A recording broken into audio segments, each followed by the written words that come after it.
የብርሃን የሞባይል ባንኪንግ እንዲህ ተሻሽሏል፣ ይበልጥ ዘመኗል። በብርሃን ፍጥነት ያሻውትን የሚፈጽሙት ጊዜውን የሚመጥን የሞባይል ባንኪንግ አገልግሎት ከብርሃን ባንክ። እስኪ መተግበሪያውን አፕዴት ያድርጉና አዲሱን አቀራረብ ይመልከቱ። የሚፈልጉትን በሙሉ በፍጥነት በቀላሉ ወዲያውኑ ገንዘብ ወደ አካውንት እንዲሁም ወደ ዋሌት መላክ፣ ክፍያዎችን መፈጸም፣ የአየር ሰዓት መሙላት፣ ስቴትመንት ማውጣት፣ ቀሪ ሂሳብ መጠየቅና ሌላም ሁሉንም በቀላሉ። አዲሱ የብርሃን ባንክ የሞባይል ባንኪንግ መተግበሪያ አሁኑኑ አፕዴት ያድርጉ። ብርሃን ባንክ እንደ ስማችን ብርሃን ነው ስራችን። ሌላኛው ጉዳይ ደግሞ እንመልከት። የሜሲ 2026 እንደ ማራዶና 1999 የሚለውን እናንሳ። ትናንትና በእንባ የታጀበ ፊት ነበረው ከጨዋታው መጠናቀቅ በኋላ። ይህንን ጉዳይ እንመልከት። እንባ ነበር ብዙ። ሊዮኔል ስካሎኒም ሲያለቅስ ነበር ትናንትና። ያለቅሳል። መጀመሪያ መጣና መልበሻ ክፍል ውስጥ ማፍሰስ ያለብኝን እንባ ሁሉ አፍስሻለሁ አለ እና እናንተ ፊት አሁን አላለቅስም። ያው በዛ ስለሚታወቅ ማለት ነው፣ በአልቃሻነት ስለሚታወቅ። እንዲያውም አንድ ፕሮግራም ሰርቼ ነበር። አንድ ወንድ ልጁ በተወለደበት ጊዜ ባለቤቱ ቀና ስትል ከምጧ ቀና ስትል ዶክተሩ አለ ቆሟል። ነርሷ ግን መሬት እያየች ምንድነው መሬት የምታየው ብላ ጎንበስ ብላ ስታይ በማልቀስ ነፍሱን ስቶ ሊሆን እስከሉ ነፍስ እስኪ ስት የሚያለቅስ ይባላል። በደስታ መሆኑ ነው እንግዲህ።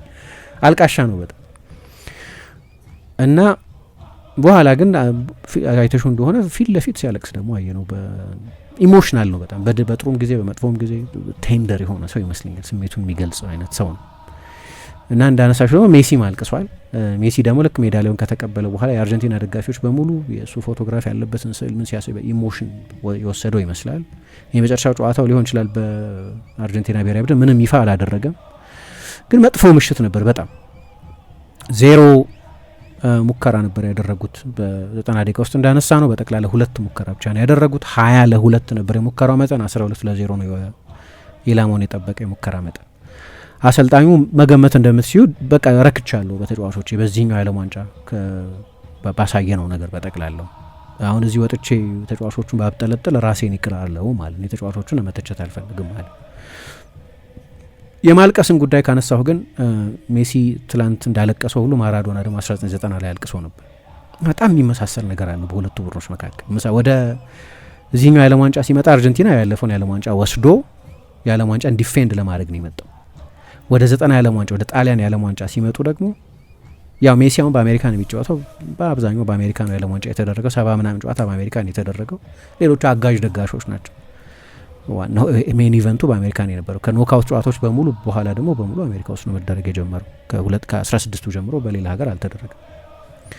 ያኔ ደግሞ ማራዶና በጣሊያን እየተጫወተ ነው የዓለም ዋንጫው ጣሊያን ላይ የተደረገው። የሚመሳሰሉ ነገሮች አሉት። ከዛ መጡ ዲፌንድ ለማድረግ እና በእንባ ነው ያለቀው ሁለቱ። ግን በእንባ መጠናቀቁ ብቻ ግን አይደለም። የአርጀንቲና ቡድን ጥሩ ቡድን አልነበረም። በምዕራብ ጀርመን ፍጻሜ ላይ ተሸነፈ። ልክ እንዳሁኑ ባለቀ ሰዓት የፍጹም ቅጣት ምት ተሰጥቶበት ነው እዛኛው ላይ የተሸነፈው። እዚህኛው ላይ በተጨማሪ ሰዓት ጎል ተቆጥሮበት ነው የተሸነፈው። ግን አዘቲም ያኛው ቡድንም ጥሩ አልነበረም። ይሄኛው ቡድን የሊዮኔል ስካሎኒም ያን የነበረው የካርሎስ ቢላርዶን ቡድኖች እንደ ቡድን በካታር 2022 ወይ በሜክሲኮ 1986 ያሳዩትን አይነት ፉትቦል አላሳዩ። ያሁኑ በምድብ በምናምን ጨዋታዎች ላይ አልተቸገረም። እሺ የምድብ ጨዋታ 7 ጨዋታ በሙሉ እስከ ትላንትና ድረስ 7 ጨዋታ አሸንፎ ነበር። 7 ጨዋታ ተጫወቱ። በምድብ ብዙ አልታገለም እና የዓለም ዋንጫ ፎርማትም ለትልልቆቹ ቡድኖች በተለይ ከምድብ ማለፍን ብዙ ውስብስብ የሚያደርግ አልነበር። ያኛው የአርጀንቲና ብሔራዊ ቡድን ግን ከምድብ ጀምሮ ነበር ሲቸገር የነበረው። ከ7 ጨዋታ 2 ጨዋታ ብቻ ነበር ያሸነፈው። ከ7 ጨዋታ 2ቱን በመለያ ምቶች ነበር ያሸነፈው። ይሄኛው የአርጀንቲና ብሔራዊ ቡድን ደግሞ ብዙ ጎሎች ባለቀ ሰዓት ከእንግሊዝ ጋር እንዳየ ነው፣ ከስዊዘርላንድ ጋር እንዳየ ነው፣ ከኬፕ ቨርድ ጋር እንዳየ ነው፣ ከግብጽ ጋር እንዳየ ነው። በጣር ልክ ነው። ተፋላሚነታቸው ሬዚሊያንሳቸውን የሚያሳይ ነው። ባለቀ ሰዓት ጎል ማስቆጠር በብዙ ጨዋታዎች የምታደርጊው ከሆነ አጋጣሚ አይደለም። ያው መፋለም መቻልሽን የሚያሳይ ነው። ከመመራት እየተነሳሽ ውጤት የምትቀለብሽ ከሆነ የሚደነቅ ካራክተሪስቲክስ ነው። ግን አንድ ማርሴላ ኢያራውሆ የምትባል ለዘ ጋርዲያን የምትጽፍ አንድ አርጀንቲናዊት በጣም ማደንቃት ጋዜጠኛለች። ብዙ ኢንተርቪውም ትሰጣለች። ስፓኒሽ ነው የምትጽፈው ለዘ ጋርዲያን እና ለዘ ጋርዲያን ዊክሊ ፖድካስትም ኮንትሪቢዩት ታደርጋለች። እና እሷ ምን ብላ ትዊት ስታደርግ አየኋት። እስካሁን ድረስ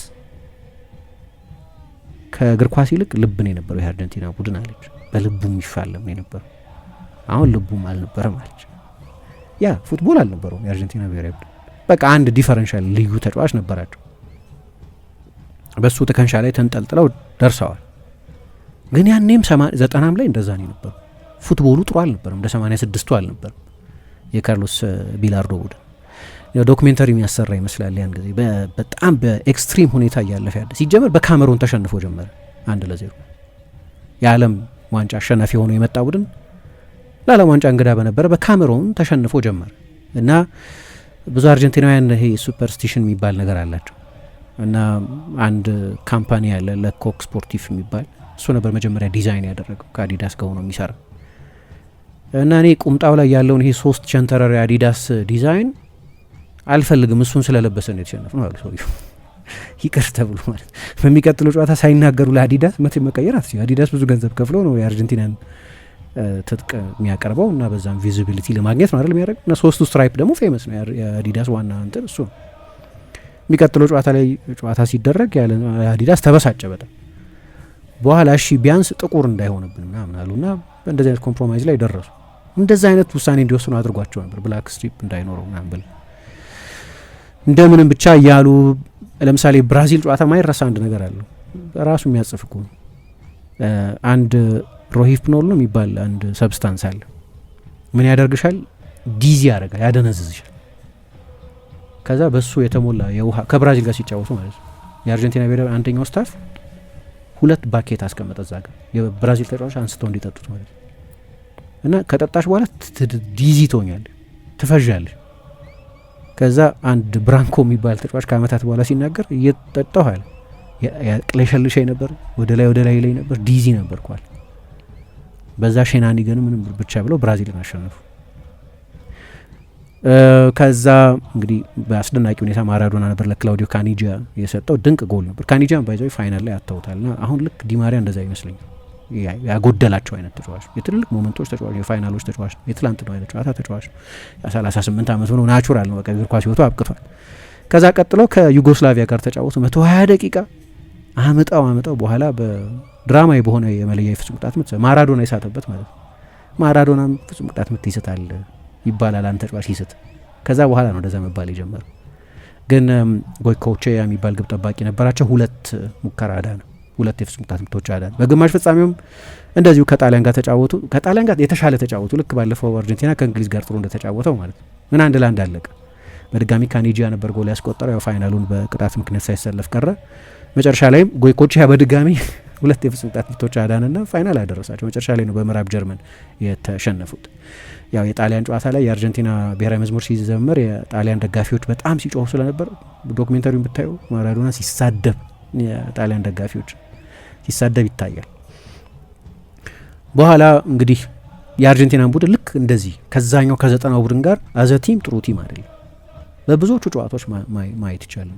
ከአልጄሪያው ጨዋታ ጀምሮ ማየት ይቻላል። ለዚህ ነው ወይ የአርጀንቲና ቡድንማ ምናምን ያልተባለው። ተከላካዩ ልክ አይደለም። ተከላካዩ ልክ ያልነበረው ያለፈውም የዓለም ዋንጫ ላይ ነው። በክሮኤሽያ 2 ጎል ተቆጥሮበታል፣ በፈረንሳይ 3 ጎል ተቆጥሮበታል፣ በሆላንድ 2 ጎል ተቆጥሮበታል። ይሄኛው ደግሞ የበለጠ ተዳክሞ የመጣ ዲፌንሲቭ ዲፓርትመንት። ምክንያቱም እነዚህ ተጫዋቾች በ4 ዓመት በእድሜ አርጅተው ነው የመጡት፣ አልታደሰም ብዙ እና ደርሰው ነበር ጫፍ ላይ ልክ ነው። ግን በጣም የሚገርም መመሳሰል አለ በሁለቱም በ36 ዓመት ርቀት ውስጥ ባሉት ቡድኖች መካከል። ፍጻሜው ማራዶና ልክ ሜዳሊያውን ተቀበለና ሲያለቅስ አየነው። እዛ ዶክሜንታሪ ተቋቋመና በቃ እዛ በኋላ ሲያለቅስ አየነው። ሜሲም ረጅም ሰዓት ካልም ሆነ ምናምን መጨረሻ ላይ ሜዳሊያውን ከተቀበለ በኋላ ሲያለቅስ አየነውና ተመሳስሎሹ ምንድነው እነሱ አንካኒ በጣም የሚገርም መመሳሰል አለውና መጨረሻ ላይ ግን ያው ዋንጫውን አጥተውታ ትልቅ እድሳት የሚፈልግ ነው የአርጀንቲና ትውልድ። አሁን ጨርሷል ሳይክሉ 30 ዓመት ነው አቬሬጅ እድሜ። ስፔን 27 3 ዓመት ልዩነት ነበር እና ለሚቀጥለው ኮፓ ለሚቀጥለው የዓለም ዋንጫ ፍጹም እድሳት የሚፈልግ ነው።